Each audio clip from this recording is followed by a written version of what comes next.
Trečia dalis – projektas statau pats perdengimas. Brėžinį padarė įmonė, iš kurios pirkau surenkamą perdangą.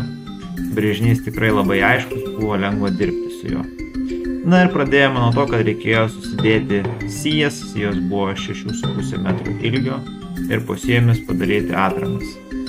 Po sijus iš kraštų dėjome blokelius, nes blokeliai iš abiejų pusių padėjo išsilygiuoti sijas.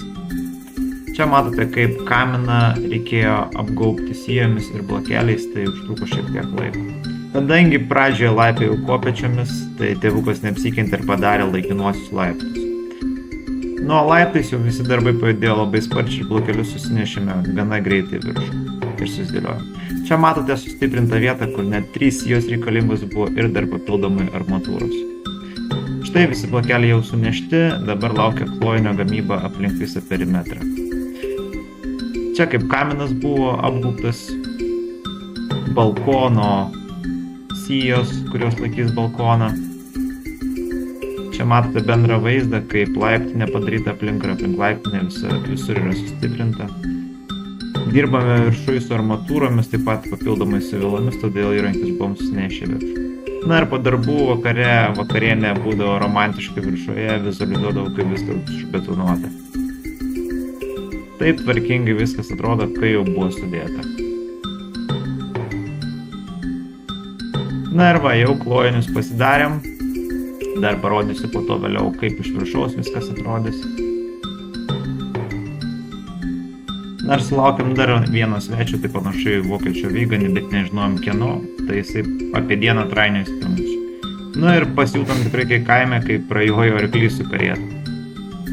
Taip viskas atrodė iš apačios, kai jau buvo sustatyti klojiniai ir sudėti blokeliai. Vaizdas iš tikrųjų ne visai jaukus, nes kai pagalvoju, kiek tonų betono bus supilta ant viršaus ir žiūri tas plonas sijas, atrodo rizikinga. Bet kai pamatysite rezultatą, suprasite, kad viskas gavosi visai ok. Na ir pakilame viršų. Taip atrodo klojiniai aplink laiptinės įėjimą. Čia tos sijos, apie kurias kalbėjau, 6,5 metro ilgio. Apačia padaryta iš 2 armatūrų ir užbetonuota labai tankiai tvirtų betonų, o viršuje viena armatūra. Taip atrodo klojiniai iš vidaus. 5 sterodūros irgi sudėtas visam perimetre nuo lauko iš išorės. Visas darbas užtruko apie 4-5 dienas visas surinkimas. Surinkinėjom dviese su tėvu. Ir tada 6 diena, man regis, buvo betono užpilimas. Tai va, taip atrodo pats tvirčiausias kampas, kur tikrai daug armatūrų sudėjom. Šiek tiek daugiau net negu buvo inžinierius numatęs brėžinyje. Na, čia matosi laikikliai, kaip padaryti klojiniui laikyti.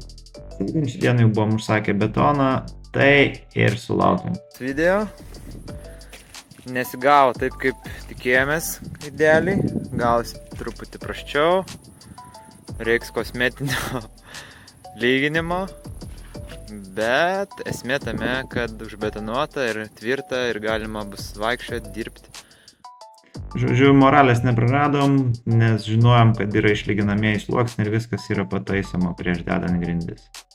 Tai ačiū, kad žiūrėjote ir susitiksime kitame video, kuris bus apie 2 aukšto statybas.